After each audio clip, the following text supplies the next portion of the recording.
તમારી છોકરીને મોલમાં શોપિંગ કરવા જોઈશે, તમારી છોકરી તમારા ઘરે રવિવારી શનિવારીના કપડાં પહેરે છે પણ પપ્પાના ઘરે તો એ ચાલીને જાય છે, ત્યાં કેમ કાર નથી? તમે તમારી દીકરીને બે ઘરને આગળ વધારવા મોકલો છો કે બે ઘરને ભંગાવવા મોકલો છો?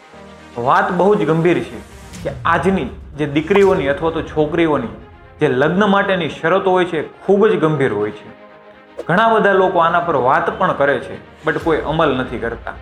કે છોકરાઓને અથવા તો છોકરાવાળાઓને કોઈ શોખ નથી હોતો કે ઘણી બધી લોન લઈને મોટો મોટો માભો બતાવીને તમારી છોકરીને લઈ જઈને છેતરવાનો. કેમ કે અત્યારે સમાજમાં બહુ ગંભીર ઘટનાઓ બની રહી છે આના ઉપર કે છોકરીઓને છેતરે છે અથવા તો એમ કહેવામાં આવે છે કે અમને અંધારામાં રાખ્યા હતા.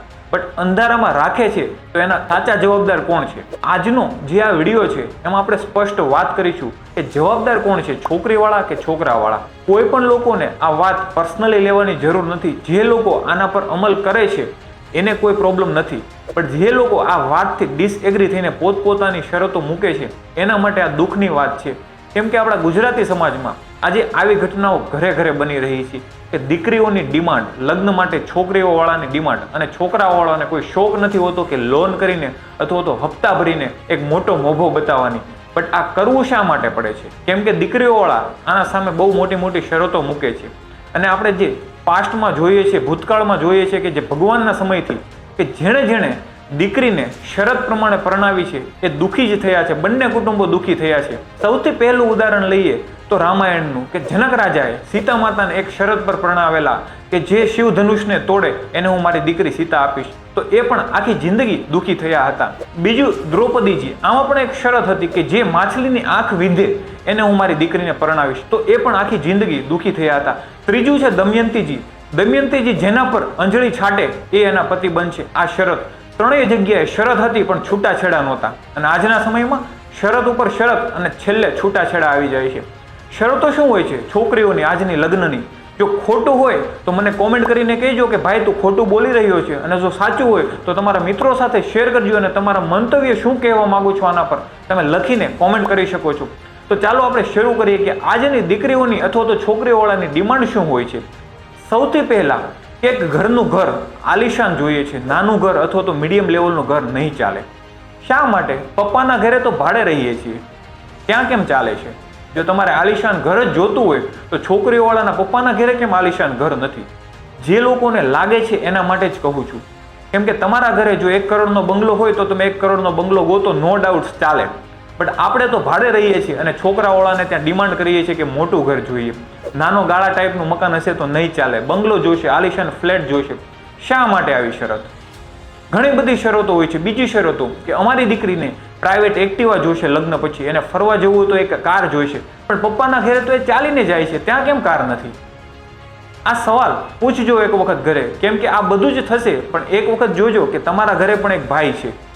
છોકરીવાળા ડિમાન્ડ મૂકે છે પણ પોતાનો છોકરો પણ બાકી હોય છે, એક વખત વિચારજો. અથવા તો તમારા છોકરાને જ્યારે પરણાવેલો ત્યારે આ બધી શરતો હતી તમારા ઘરે? જો તમારા ઘરની પરિસ્થિતિ સારી નહોતી તો ત્યારે આ શરતો મૂકી હોત તો તમારો છોકરો પરણત ખરા?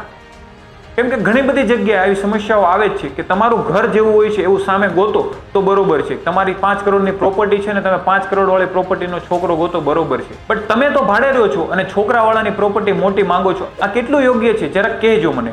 બીજું કે અમારી છોકરીને મોંઘા ફોન જોઈશે સગાઈ પછી અને અનલિમિટેડ બેલેન્સ જોઈશે, પણ તમારી છોકરીને જો મોંઘા ફોન જોઈતા જ હોય, એટલો મોંઘો શોખ હોય જ, તો તમે કેમ અત્યાર સુધી નથી લઈ આપ્યો?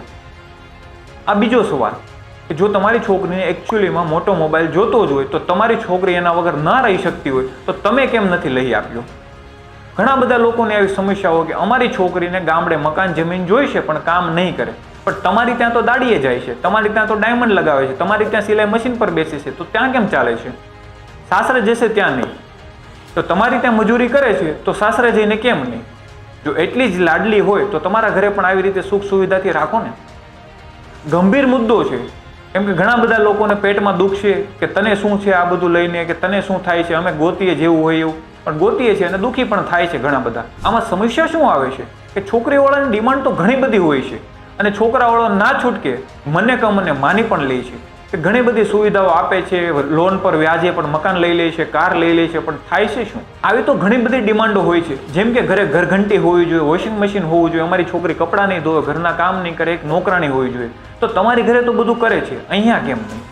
બીજું કે અમારી છોકરીને મોલમાં શોપિંગ કરવા જોઈશે, વીકલી અથવા તો 1 દિવસ 15 દિવસે 10 દિવસે એક મૂવી જોવા જોઈશે, હોટલમાં જવા જોઈશે.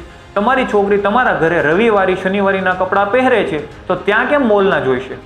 ત્યાં તમે પણ પહેરાવો ને મોલના, તમે પણ એને વીકલી મૂવી લઈ જાઓ ને, હોટલમાં લઈ જાઓ ને. કેમ કે પોતાના ઘરે જે વસ્તુ થતી નથી એ બહાર ડિમાન્ડ કઈ રીતે કરી શકાય? આપણી પરિસ્થિતિ ત્યાં છે નહીં તો બહાર ડિમાન્ડ કેમ કરો છો? જેને જેને લાગે છે એને જ કહું છું, પર્ટિક્યુલર બધા માટે નથી આવડ્યો કે જે લોકો આવી ડિમાન્ડ કરે છે અને આગળ જઈને પસ્તાવું શું પડે છે. આ બધું જ થઈ જાય છે, બધી જ ડિમાન્ડ મનાઈ જાય છે, તો છેલ્લે શું કહેવામાં આવે છે કે અમે સાદાઈથી લગ્ન તો નહીં જ કરીએ અને મોટી જાન લઈને આવજો, પણ ખર્ચો તમારે આપવાનો છે. જમણવાર અને અમારી સાઈડનો જે લગ્નનો ખર્ચો થશે એ છોકરાવાળાને આપવાનો છે. મને કહો, મને છોકરાવાળા માની પણ જાય છે, લોન લઈને આ બધી વસ્તુ કરી પણ નાખે છે. પછી થાય છે શું? થોડાક દિવસ સુખી સંસાર ચાલ્યા પછી લેણિયાતાના ધક્કા ચાલુ થઈ જાય છે, લેણું વધતું જાય છે, વ્યાજ ભરાતું નથી અને પ્રોપર્ટી વેચવામાં આવે છે. પછી તમે અમને અંધારામાં રાખ્યા હતા, છોકરીવાળાના મા બાપ આવે છે કે તમે અમને અંધારામાં રાખ્યા હતા. અંધારામાં નહોતા રાખ્યા ભાઈ, કેમ કે તમને ખબર હતી કે આ ઘરની પરિસ્થિતિ મીડિયમ છે, તો તમે ત્યાં શરતો મૂકી હતી, અમારા ઘરનું મકાન જોઈશે, અમારી છોકરીને આ જોઈશે, તે જોઈશે. એ ભાઈએ લોન કરીને કર્યું છે, તો હવે એનાથી હપ્તા નથી થતા, તો એ વેચવું પડે છે. તો આમાં અંધારાની વાત જ ન આવી. ઘણી બધી જગ્યાએ આ સમસ્યા થાય છે અને અંધારામાં રાખે છે શું કામ? છોકરાવાળાને શોખ હોય છે કે તમને આવું બધું બતાવીને જ પછી છોકરી લઈ જવાનું? કેમ કે આ શરતો આપણા ઘરે મુકાય છે ને પાછળ આપણા ઘરે પણ એક ભાઈ હોય છે અથવા તો એક પપ્પા હોય છે, એની પરિસ્થિતિ અથવા એનો પગાર એવો નથી હોતો, તો એવું તો માંગે છે કે મારે ઘરનો ધંધો મોટો જોઈશે, ઘરના બિઝનેસ જોઈશે અથવા તો બહુ મોટી નોકરી જોઈશે. પણ ઘરે પપ્પા અને ભાઈ 15-20 હજાર 30 હજારની નોકરીમાં હોય છે અને લાખો રૂપિયાના પગારની માંગણી કરે છે. કેવી રીતે પોસિબલ છે? અને બીજું કે જેને ઘરનું મકાન ના હોય તો એને તો બધાને પરિસ્થિતિમાં વાંઢા જ રહેવાનું ને. કેમ કે આવું કહેવામાં આવે છે કે ઘરનું મકાન ન હોય તો છોકરી ના મળે. તો અત્યારે ઘણા બધા લોકો ઘરનું મકાન નથી હોતું, તો એ લોકોને તો શું પરણાવવાનું જ નહીં? એક વખત વિચારજો મિત્રો, જો તમને આ વાત સાચી લાગી હોય તો શેર કરજો તમારા મિત્રો સાથે. કેમ કે આવા બધા લેણિયાતોના ધક્કા ચાલુ થાય છે અને પછી લોન નથી ભરાતી અને છેલ્લે શું થાય છે? છોકરીવાળાના રીસામણા મનામણા ચાલુ થાય છે અને થોડાક દિવસ પછી છૂટાછેડા. અને બીજું, હા, બહુ જ ગંભીર સમસ્યા, છૂટાછેડા તો થાય છે, બટ ત્યાં શું આવે છે કે દીકરીવાળાને ભરણ પોષણ આપવું પડશે જો છૂટાછેડા કરવા હોય તો. એક તો લેણિયાતોના ધક્કા ચાલુ હોય, એ લેણું ભરાતું ન હોય, અને બીજું કે 10 લાખ 15 લાખ 20 લાખની ડિમાન્ડ થાય છે. અને બીજું કહેવાય છે શું, તમારે ત્યાંથી લઈ જઈશ ને તો કાલે જ અમારી દીકરી બીજા ઘરે વહી જશે. આના કરતાં સારા માંગા આવે છે. જો સારા માંગા આવતા જ હોય તો તમારે દીકરીને ભરણ પોષણની જરૂર છે નહીં. મા બાપને જ્યારે નોખા કરીએ છીએ ત્યારે તો ભરણ પોષણની ત્યાં વાત થતી નથી, ત્યાં ખાલી હાથે જાય છે. અને દીકરીને આવી રીતે ભરણ પોષણ કેમ શું કામ આપવું જોઈએ? જો એમને કાલે જ બીજા દિવસે અથવા તો એમ કહેવામાં આવે છે ઘણા બધા મોટા મોટા વટમાં કે અમારી દીકરીને તમારા કરતાં સારું ઘર મળી જશે, તો જો મળી જ જતું હોય તો આવું કેમ? તો ભરણ પોષણની જરૂર જ છે નહીં. તો મિત્રો, ઘણી બધી આવી સમસ્યાઓ છે આપણા સમાજમાં અને આ આપણે જ ઊભી કરી રહ્યા છીએ. કેમ કે આપણે આ ડિમાન્ડ કરીએ છીએ, પણ તમારા દીકરા માટે જ્યારે છોકરી ગોતશું ત્યારે આ ડિમાન્ડ નહીં આવે એ નથી જોતા. બટ મારી દીકરીને મેં બહુ જ લાડથી ઉછેરી છે, એટલે હું પણ આવી ડિમાન્ડ કરીશ.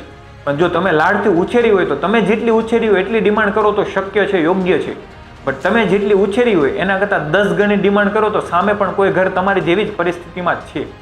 એક વખત વિચારજો અને શેર કરજો આ વિડીયોને. જો તમને કાંઈ પણ લાગતું હોય કે આમાં હું ખોટું બોલ્યું હોય તો સોરી. બાકી મળીએ આવા જ નવા વિડીયોમાં. ત્યાં સુધી રામ રામ.